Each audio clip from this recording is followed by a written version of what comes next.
Introduction to Figurative and Descriptive Language. And you'll see this again at the end of class.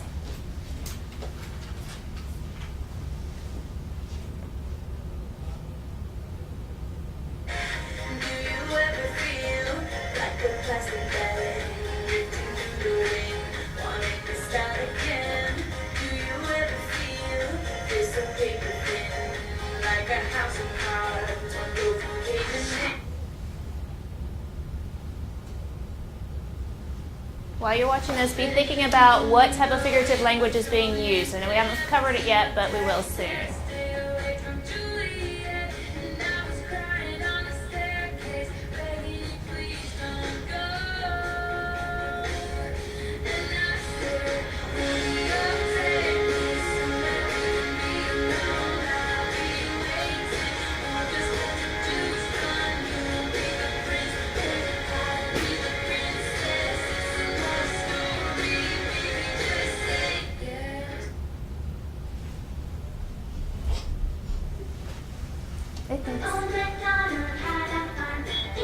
See if you can figure out why I did it.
as I said, today we are going to be focusing on figurative and descriptive language, and you're going to be doing some investigative work into figurative and descriptive language.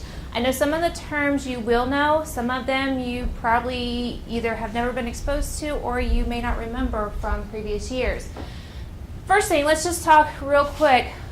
What is figurative and descriptive language? Let's start with figurative language. What's figurative language? Luke? Kind of like metaphorical ways of describing things, like using, it wouldn't necessarily be like giving exact description of what it is. It's using other things to compare it. So. Okay. Somebody else? How else would you describe figurative language? Keon? Giving a comparison, but not meaning it literally. Exactly. Figurative language especially, you cannot take literally. You cannot, if you said she is as fast as a cheetah, unless she's literally the animal, you're just saying what? She's really, really fast. However, descriptive language is, you can take that literally. What's descriptive language? Anybody know? Think of the word descriptive. What's it make you think of? Descriptive makes you think that you're going to do what? Inara, what's it make you think of? Like what she's like wearing or something, how she looks. Exactly, what they look like, how they look. Descriptive language is going to be all about describing what you see around you. Figurative, again, not literal. Descriptive is going to be the literal, describing. All right, today in your groups, notice you're in groups today. What I want you to do is decide, one person per group is going to be my folder leader. So real quick, one person decide who's going to be the folder leader, because I have a job for you. All right, folder leader, grab the folder.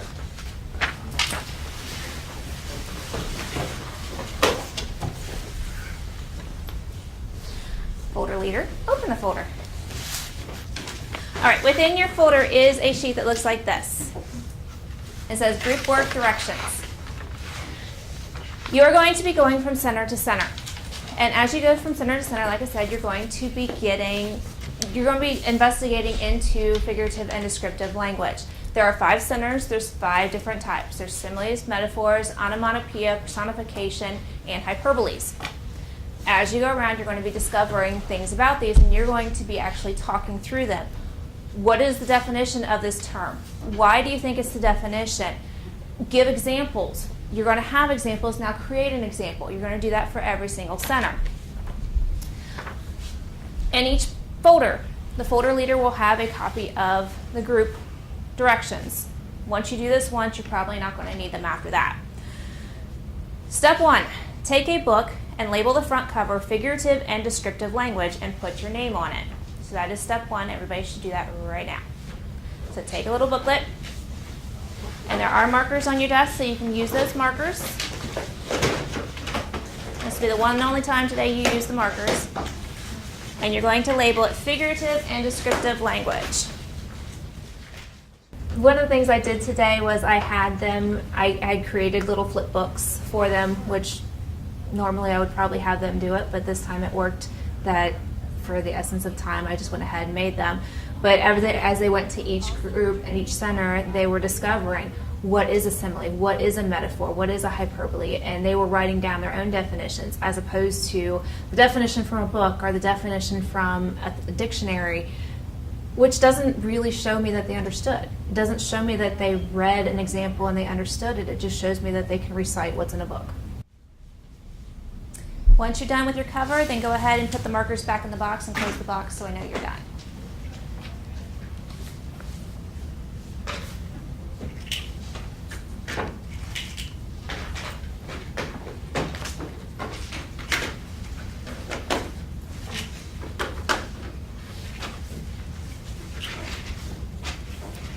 All right, step 2, one person per group needs to become your group's folder leader. We've already decided that. Step 3, a second person will need to be your group's recorder. That person is going to need to have out a sheet of paper, a sheet of notebook paper, and you're going to be keeping track of your group's answers to questions. I had the students with particular jobs like the recorder and the person who was the designated folder passer-outer, just so that everybody got to be involved. everybody had a job to do. Made sure that everybody did participate. Even when I walked around, I was trying to make sure that everybody did express their opinions or express their thoughts. But it was all about making sure to get everybody involved instead of, I always have students, if I don't do that, they just sit there the whole time. They don't do anything. So in order to get them involved, here's a job. And it was something that I had done before, and it didn't quite click until this one of the last couple times I did it, that, hey, that is great to have them have a job and say, here, this is what you're in charge of. Every time you go, do it. All right, for each center and folder person, you can go ahead and get out a copy of your group's colored sheet and hand it to each person so that we can go through the directions for these sheets. There's a different color per group so we know which groups you've gone to.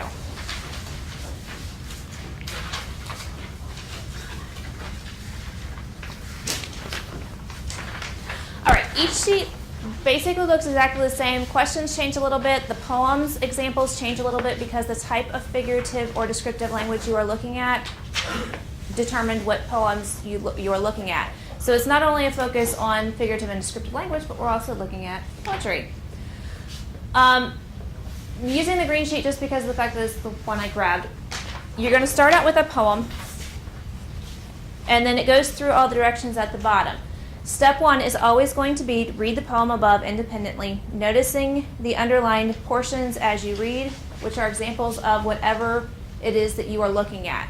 So the simile group, the underlined portions are going to be similes. The hyperbole group, the underlined things are going to be hyperboles, and so on. Once you finish reading independently, then you're going to discuss with your group what you think a simile, metaphor, hyperbole, etc. is based on what you read in that poem and what was underlined. As a group, you're going to come up with a definition. Within your little flip book, you're going to constantly be turning to the next page, writing whatever it is that your skill is, and then giving a brief definition that your group decides on what does that term mean. You don't want to write super huge because you're also going to be writing an example on here, which is why I said put the markers away now because you don't need them. Questions on those couple of steps? Okay. I'm not going to go through all the steps because you can basically go through and read them because you're going to reread the poem, you're going to discuss these questions, and the person with the paper is going to answer the questions. Number 7, go ahead and cross off. Is the second set of discussions. Because of time, we're going to have to get rid of that section. So 7, we'll just cross off. So once you get done with 6, then you're going to skip down to 8, which is to create an example using your particular skill, your onomatopoeia, your simile, your metaphor, your hyperbole, your personification within a short poem. You also have poems on the back. The sheet will direct you when you need to go to those poems. Any questions?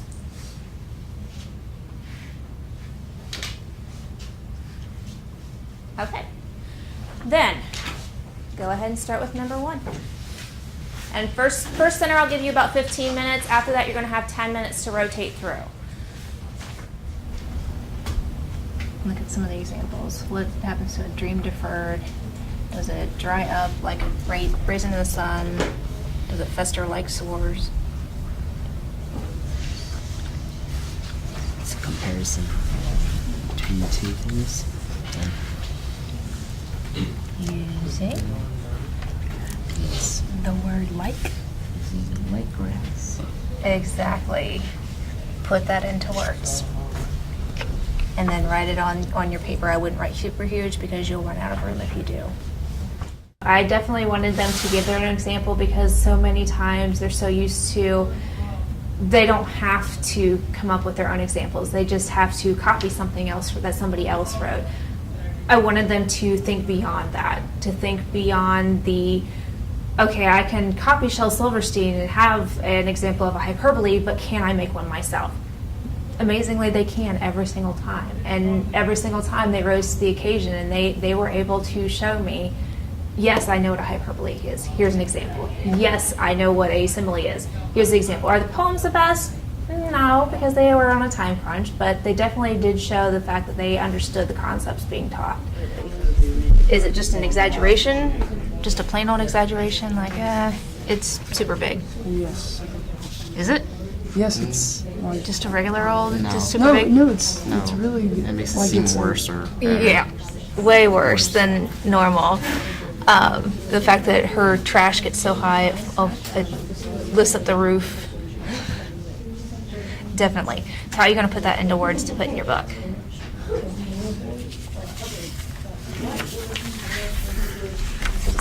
Yourselves.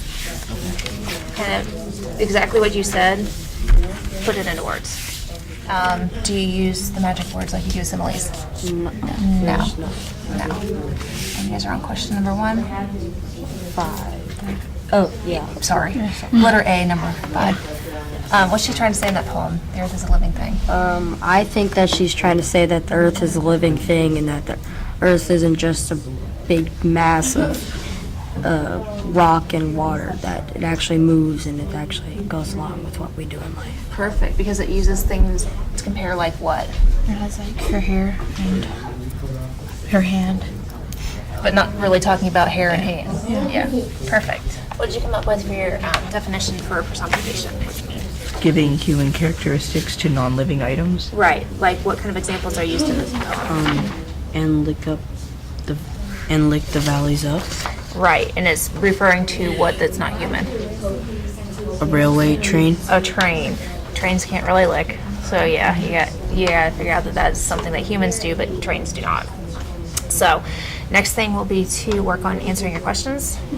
And then Drew, you're the recorder. So you're going to answer the questions on your paper, and the last step will be to do your example. How do similes help or hinder your understanding of the poem?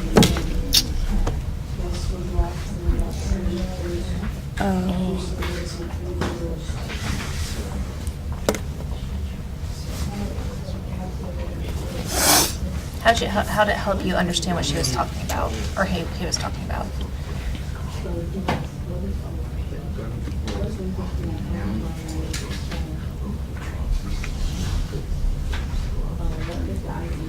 Or how did it hurt? What did it mean to hurt?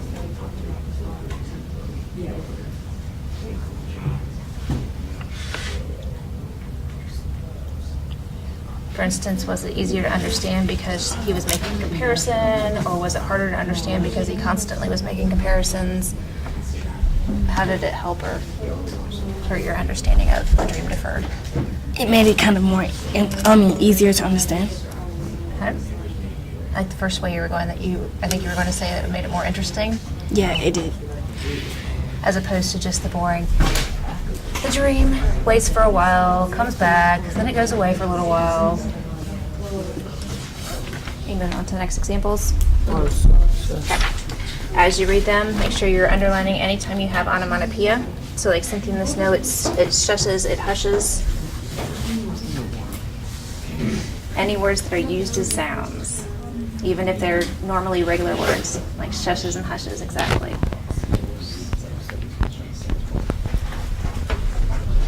What else did you find, Keon? Litter twitters. Litter twitters, right.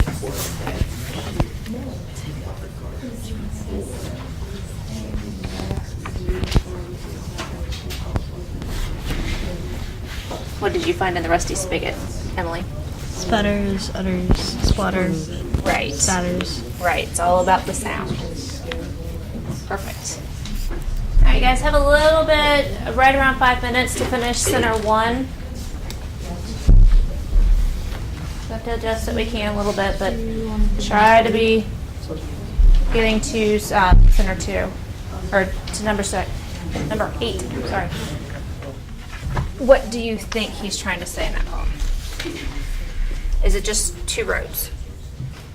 Well, I'm understanding that he took some road that hasn't been taken. He's taken some risk or something that not much people have, and it's supposedly done good instead of bad. Right, and do you think he's actually talking about physical roads? No. No. What's he probably talking about? You were right on track. Good and bad? Or maybe just the general, he's trying to make a decision. Which one is he going to make? One was easy, one not so easy. What's it mean by the end where it says, I shall be telling this story with a sigh, somewhere ages and ages hence, two roads diverged in a wood, and I took the one less traveled by, and that has made all the difference. He'll be telling of the story later in life. Do you think he's going to be upset by his decision? No. No. Based on what he says, probably not. All right, guys, I'm going to have to stop you even if you're not completely done, and when you get to your next group, if you need to finish this one, you can. You're going to take your sheet, your colored sheet, and your flip book. You're taking both.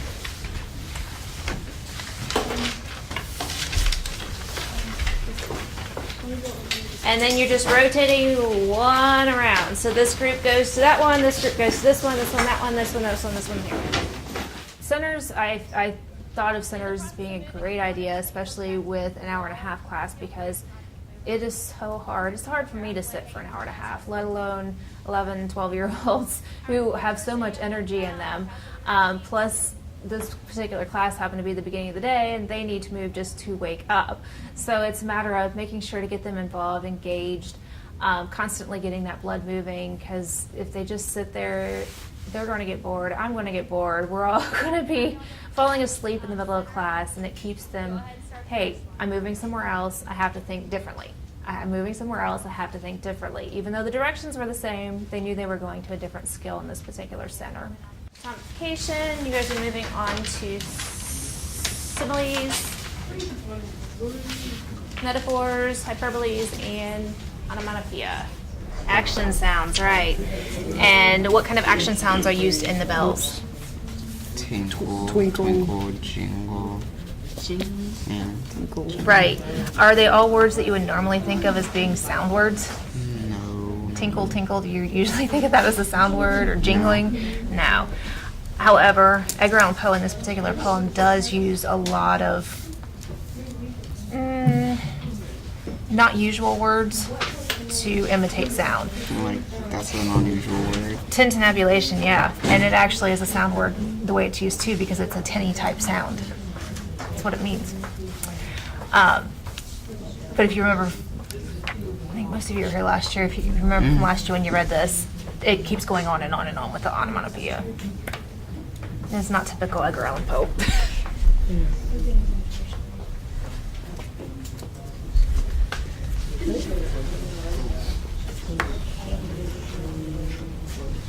Alright, so what did you guys come up with for your definition of simile?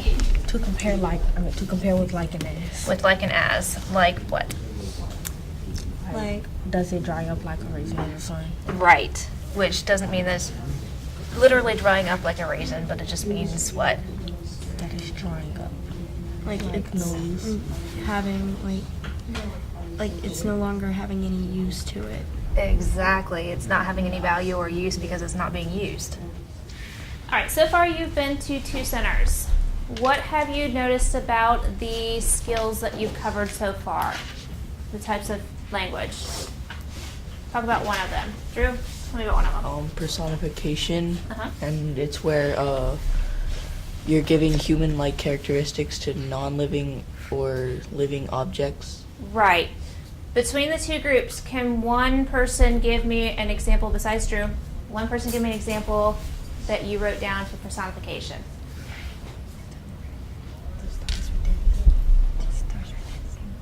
Or just give me an example.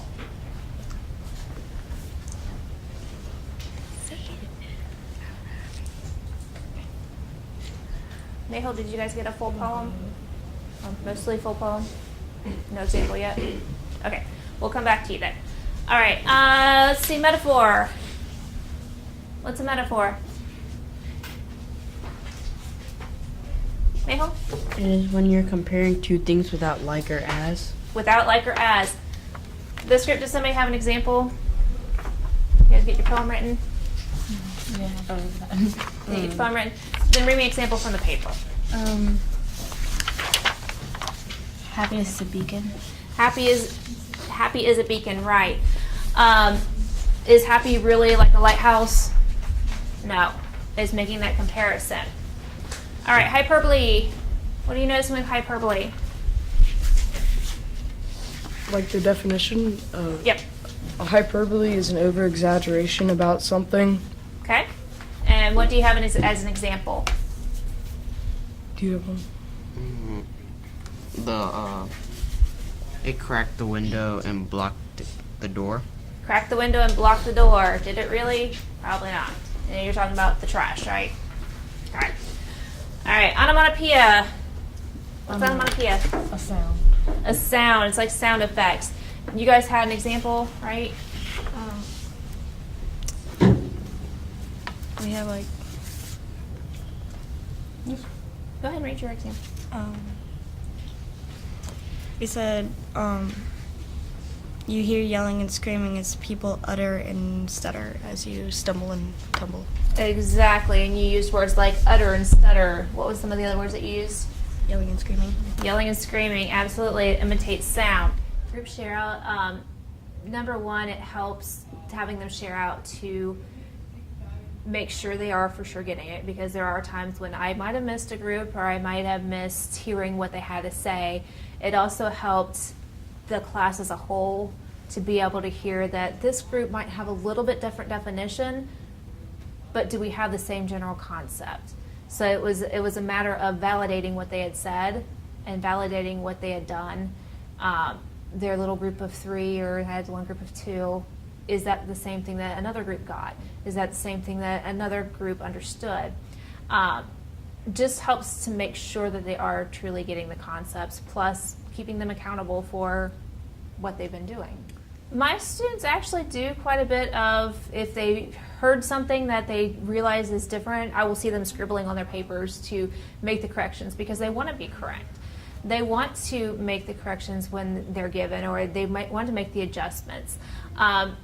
Sometimes not as much when their classmates are doing it, but if I say, oh, yes, that is that, then I'll see them scribbling away, writing down the corrections, because they want to know what the real answer was. They want to know, or they want to have the correct information. All right, let's go around the room, and everybody's going to ask me a question. I don't care from which center. What was your question? simile. Uh-huh. We wanted to know why Langston Houston would inspired him to write this. Okay. So in the simile group, he had written his poem called A Dream Deferred. And you guys will get to it. And her question was, what inspired him to actually write that poem? Okay, this group. What's one question you have? Alma's question was, why did the author use so much similes? So many similes. Why do you think? To make the poem more interesting. Okay. Ours is metaphor. And Okay. what is the last stanza about in this poem? Okay. And it says, "Is a black and living thing, is a favorite child of the universe, feeling her rolling her hand in its kinky hair, feeling her brushing it clean." Do you guys have any ideas on what it means? No? This group had read the same poem. Do you have any ideas on what that last stanza of "The Earth is Living Thing" meant? It's the first poem. I was thinking grass, and that it could be hair for the earth. What do you guys think? Does that make sense? Think that way? Alright, this group. In the hyperbole, like how big did the trash actually get? How big did the trash actually get? So you're trying to think of the literal of the figurative version. Did you guys question? Yes, we use question for onomatopoeia. Uh-huh. Why was so much onomatopoeia used to describe the sound of the bell? Okay. What do you think? Why do you think they use so much onomatopoeia to describe bells? These two groups have read it. Yeah? To show if the bells were like peaceful sounding or if they were like bad sounding. Absolutely. And if I had pulled the rest of that poem, the sounds that are used to describe the bells changes. If you remember the poem from last year, it was Edgar Allan Poe's The Bells. And you had the silver wedding bells, which were happy and bright. And you had the sleigh bells, which were, again, happy and bright. And then you have the golden bells, which were the church bells. Sorry, they weren't the church bells. Yeah, they were. And then the last ones were the funeral bells, the brazen bells. Definitely changes the mood of the poem based on the onomatopoeia that is used. All right, any questions that you have before we move to probably the last center? No, we might get to 2 more. Before we move to the next center. All right, then take both of your colored sheets and your flip book. Rotate around. I want to hear your answer to this one. How's it help her? Helps do what?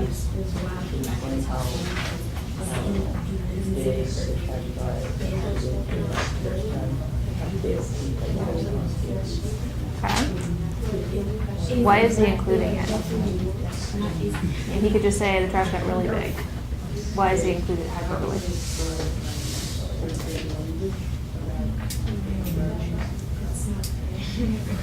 You know anything about Shel Silverstein? Why did he include it?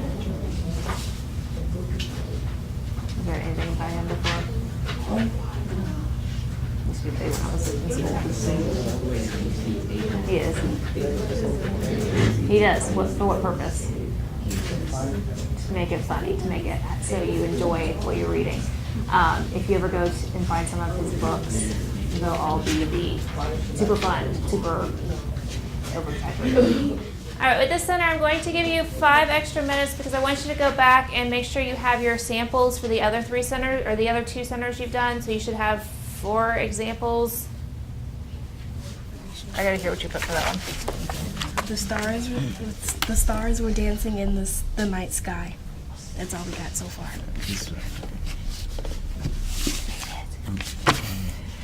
They were dancing a tango, hips moving, shake, shake, shake. Ah, so you got more descriptive on the kind of dancing they were doing. Dancing. Stars dancing. Stars don't dance. There you go. My goal in sitting and talking to the kids is number 1 to find out what they knew, what they were learning. Are they on the right track? I know I had a group that was sitting in one of the groups that was not understanding the poem and what the metaphor was. So I was able to see where they were having issues with understanding it, and amazingly when I helped talk through them, they knew what it was. It just wasn't making sense right then for them. So it was a matter of going around and clarifying. It's a matter of making sure they're on task. I mean, that's classroom management 101 is making sure that, hey, they know that you're present and that you're going to be present even if you're not right there. But it definitely helped to make sure that they were truly getting the concepts that I was trying to teach them. What do you guys have for one of your examples? It does not matter. Preferably when you haven't given me a, if I've asked you for one. People, like our own examples. I just got them from the story because I like. Yep, you want for this book, but you want your own examples in there. Okay, So that's what you guys will work on right now while you're getting 5 minutes.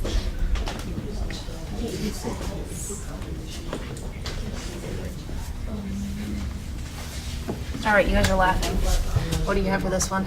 We were just talking about the book Is like that one. I was like, well, that would make it easy to write a poem if you just wrote, It would be. because you could say whatever you want, because it could be your opinion. So There are several poems that are like that. They're basically formula poems. That it's got, you have to do this, and then this the end. This, and then this the end. That's a formula poem. Did you guys get something written down yet? I did not. I think they did. Stevie, would you read yours? Okay, I really didn't finish it. I'm about the sun. Like the sun is as red as the finest ruby, and as bright as the biggest light bulb, and as round as the biggest bouncy ball. I don't know. Good. So the sun's not just the sun, it's a big bouncy ball. Perfect. What'd you put? He is as tall as an ant. He is always crushed by the boot. The boot is as strong as a horse. He is well built and ready to fight. So in other words, he's short. Yes. Okay. But you didn't say anywhere in there that he was short. But you got your point across. All right, how many groups have all 3 of their examples already in their booklets? The whole group is done. How many have 2? You guys only have 1? Oh, okay. All right, let me give you 5 more minutes, and then we'll rotate. Yes. I'm more interested in you guys having all your examples as opposed to getting to all the centers today. The sheet that I'm passing out right now, leave it where I put it. All right, before we move on to our wrap up today, let's review what you've discovered in your centers. So we'll start with simile. What did you discover a simile was by definition? Luke? I thought it was a comparison between two things using like or as. Right. Can somebody give me an example? You can either take an excerpt from your poem or you can take one from the example poems. Emily? School is as fun as a it can excite you like a child on Christmas. Exactly. All right, so simile, comparison using like or as. What's a metaphor?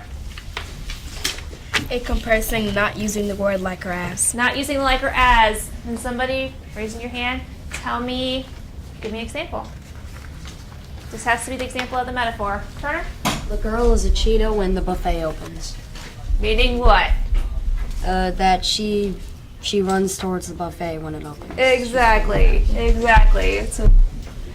I love the fact that you guys are smiling about that. That was a good one. Okay, simile, metaphor, personification.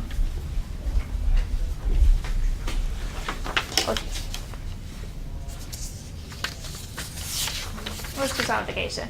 It is when you give human characteristics to non-living things. An example is that a car crawls under a bridge. Okay, perfect. Does personification necessarily have to be to a non-living thing? No. Like what? What else could be personified? A tree. A tree. Is it living? Yes. Yes. What about a dog? Yes. Just has to be non-human. All right, hyperbole.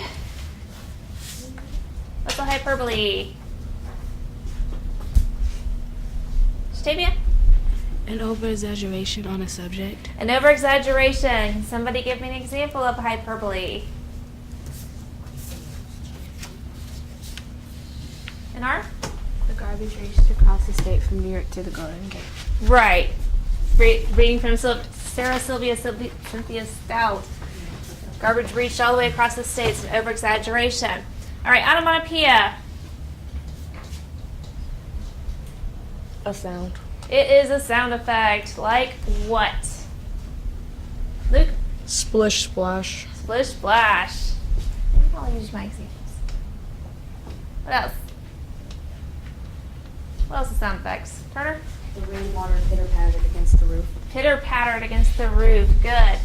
On the corner of your desks, I want you to basically take all your little forms. I want you to put them inside your little packet. And I want one person per group to collect everything. The person who had your note sheet, put that inside your packet also, inside your flip book. And then that one person who's collecting, please bring me all of those packets. And then my folder person, pass out those little half sheets once I get your work. Thank you. Thank you. Thank you.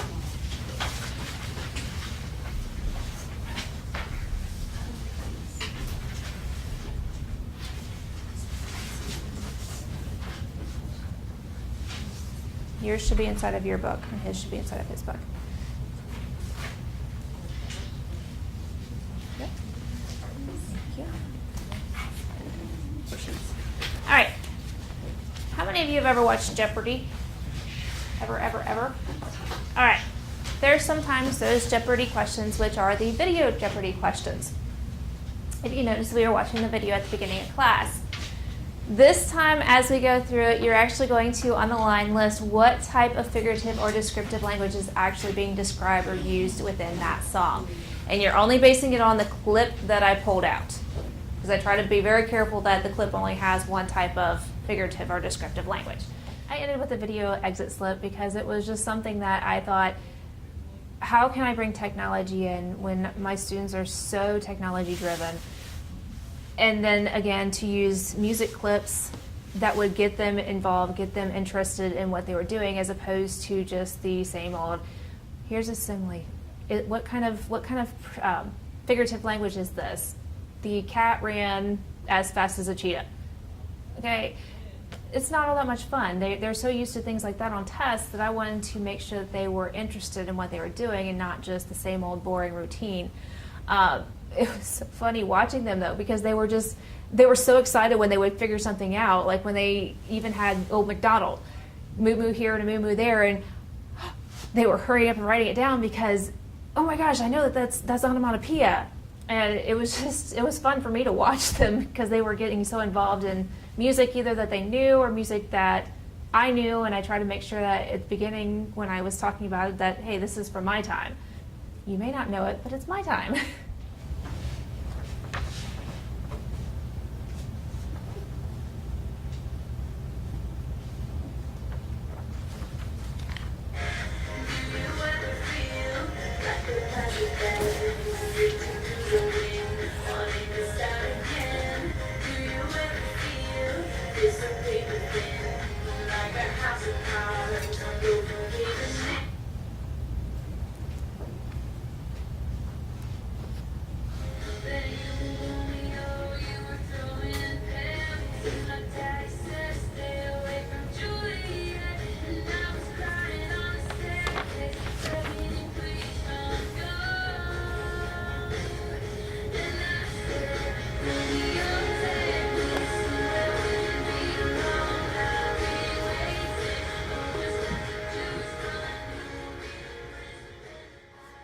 The Entrench and Grabber and the Exit Slip being the same songs was so that they were familiar with it. So at the beginning they were thinking about it, so that while they were working on their centers, hopefully they were making those connections that, oh my gosh, splish splash, that was onomatopoeia, or the climb, that was a metaphor. I was hoping that they make those connections so it wasn't just a, here's a dry run, go for it, name it.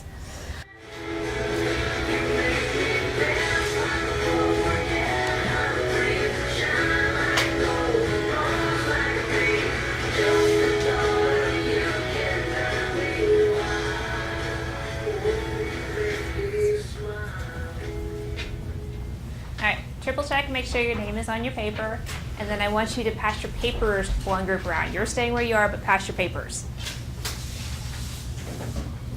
Nope, group around.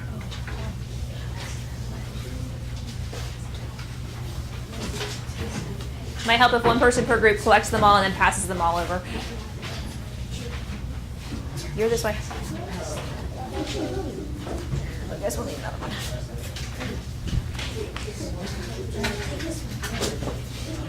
All right, everybody has red pens on your desks? You pass there, just like you would have rotated. Maybe you should have one of great.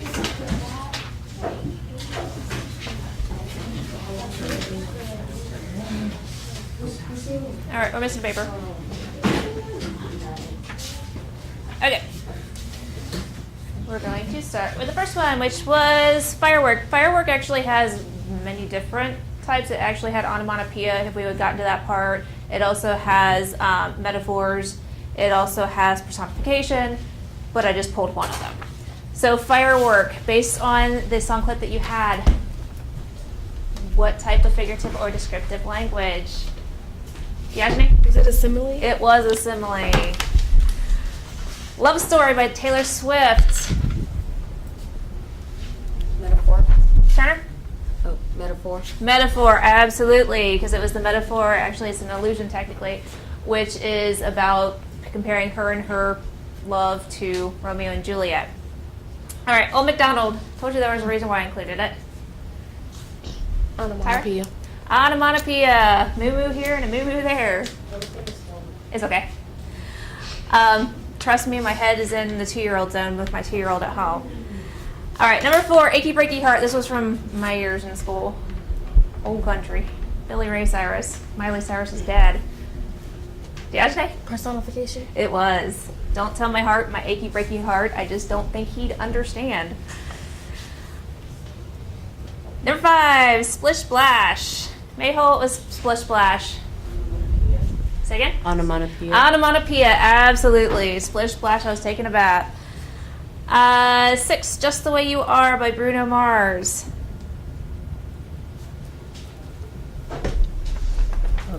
Metaphor. But no, simile. No. Hyperbole. Hyperbole. When you smile, the whole world stops and stares for a while. Is the whole world literally going to stop and stare? No. No. Just, she has a beautiful smile. Number 7, Life is a Highway, Rascal Flatts. This is very similar to a poem that you guys read. If you got to the metaphor, I told you, the metaphor group. It's like Road Not Taken. Life is a highway, I want to ride it all night long.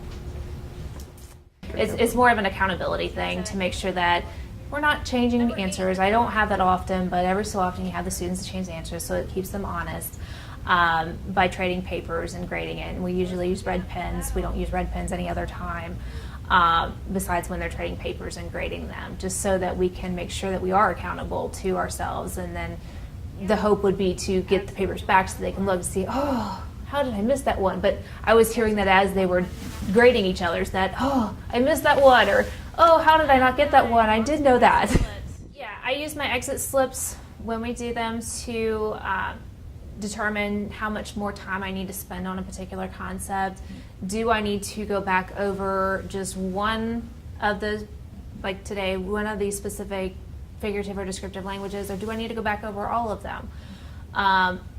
Is there a need to severely focus on one particular aspect of it? So it'll help me to see, okay, what do we need to work on in the future? I chose to start the lesson with an attention grabber, such as using video clips, because most of these students are so musical. They love anything that can involve music. I try to incorporate both the modern day music with things like Bruno Mars, and then I have a 3-year-old at home, so I try to incorporate what I live with all the time, which is like things like Old MacDonald with onomatopoeia. But it's just to get them thinking and get them involved and get them excited about what we were doing for the day. Different things that I tried to do throughout my lesson were I had them look at examples that I had gone through and underline the versions, underline the examples of figurative and descriptive language. They looked at that, then they looked at other poems where they actually had to go through and underline. They also had guided questions that guided them through the whys and the hows. Why did they include a simile? How did that help you understand? So it was more than just, here's a simile, find another simile, write a simile, the end. It was the constant internalizing, the constant going back, okay, how do you understand? Why do you understand? What made you understand or not understand what you were reading?